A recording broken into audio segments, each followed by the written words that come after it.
আসসালামু আলাইকুম বন্ধুরা, আশা করি আপনারা সকলে ভালো আছেন। আর আপনারা আজ ঘটনা থেকে শিক্ষা এই চ্যানেলের ভিডিও দেখছেন। আজ আপনারা জানতে পারবেন হযরত মুহাম্মদ সাল্লাল্লাহু আলাইহি সাল্লাম এর মৃত্যুর হৃদয় বিদারক করুণ কাহিনী, যা শুনে আপনি কাঁদতে বাধ্য হবেন। তাহলে চলুন ভিডিও শুরু করা যাক। যখন আল্লাহর নবীর ইন্তেকালের সময় হয়ে গেল, নবীজি অসুস্থ হয়ে গেলেন। আম্মাজান আয়েশাকে বললেন, ওগো আয়েশা, আমার মেসওয়াকটা দাও। আম্মাজান আয়েশা রাদিয়াল্লাহু আনহা আল্লাহর নবীকে মেসওয়াক দিলেন। নবীজি সুন্দর করে ওযু করলেন। ওযু করে নবীজি সুন্দর করে শুয়ে রইলেন। আর আম্মাজান আয়েশাকে ডেকে বললেন, আয়েশা, আমার ফাতেমা কোথায়? আমার ফাতেমাকে ডাক দিয়ে নিয়ে আসো। হযরত ফাতেমা আল্লাহর নবীর কাছে আসলেন। আল্লাহর পয়গম্বর আয়েশাকে ডাক দিয়ে বললেন, আয়েশা, একটু পরে আমার মৃত্যু হবে, তোমার আব্বা আবু বক্করকে ডাক দিয়ে নিয়ে আসো। এসে দেখেন আল্লাহর নবী অসুস্থ অবস্থায় শুয়ে আছেন। নবীজির চোখে পানি। সিদ্দিকে আকবর রাদিয়াল্লাহু আনহু আল্লাহর নবীর কপাল মোবারকে 3টি চুমু দিলেন। হঠাৎ করে ঘরের দরজার মধ্যে আওয়াজ আসতেছে। আল্লাহর নবী বললেন, ও ফাতেমা, দরজা খুলে দাও। হযরত ফাতেমা দরজা খুলে দিলেন। দেখেন দরজার পাশে একজন লোক দাঁড়িয়ে আছে। আল্লাহর নবী ডাক দিয়ে বললেন, ফাতেমা, দরজার ওই পার কে দাঁড়িয়ে আছে? ফাতেমা বলে, আব্বা জান, এতদিন আমাদের বাড়িতে যারা এসেছে সবাইকে আমি চিনি। আজকে আমাদের দরজার সামনে যে দাঁড়ানো, তার চেহারা আমি কোনোদিনই দেখি নাই। আল্লাহর নবী ডাক দিয়ে বললেন, ফাতেমা, তার চেহারা তুমি কিভাবে দেখবে? সে যদি কারো বাড়িতে আসে খালি হাতে ফিরে যায় না।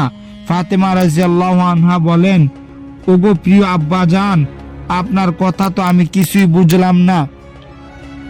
আল্লাহর নবী বলে, ফাতেমা, আমাদের ঘরের দরজার সামনে যে দাঁড়ানো আছে সে দুনিয়ার কোনো সাধারণ মানুষ নয়। সে হলো আল্লাহর ফেরেশতা মালাকুল মাউত। যাও, মালাকুল মাউতকে ঘরে ঢোকার অনুমতি দাও। মালাকুল মাউত আসলো। এসে আজরাইল সালাম দিল, আসসালামু আলাইকা ইয়া রাসূলুল্লাহ। ওগো আল্লাহর নবী, আল্লাহ তাআলার পক্ষ থেকে আপনাকে সালাম। আল্লাহ তাআলা আপনার জন্য অপেক্ষা করছেন। যদি অনুমতি দেন তাহলে আপনার জান কবজ করব। হে মালাকুল মাউত, জান কবজ করবে ঠিক আছে। জিবরাইল কোথায়? সে প্রথম আসমানে। আল্লাহর নবী বলেন, অনুমতি দিলেই তো জান কবজ করবে, কিন্তু আমি নবী ততক্ষণ পর্যন্ত জান কবজ করার অনুমতি দিব না যতক্ষণ পর্যন্ত আমি নবী আল্লাহ তাআলার সাথে একটা কথা বলতে পারবো না। এই কথা শুনেই জিবরাইল আলাইহিস সালাম তার ডানা ঝাপটাইয়া আল্লাহর নবীর সামনে মুহূর্তে হাজির হয়ে গেছে। আল্লাহর নবী ওসিয়ত করলেন, হে জিবরাইল, আল্লাহর সাথে এখনো একটা কথা বলা বাকি রয়ে গেছে। আমার উম্মত তো গুনাহ করবেই, যাতে আমার আল্লাহ রাগ করে আমার উম্মতকে ধ্বংস করে না দেয়, এই কথাটা আল্লাহর কাছে বলতে চাই শেষবারের মতো। জিবরাইল আরশে আজিমে পৌঁছে গেলেন। জিবরাইলের চোখে পানি। আল্লাহ ডাক দিয়ে বলেন, জিবরাইল, আমার হাবিবের জন্য অপেক্ষা করছি, আমার হাবিব কেন দেরি করে?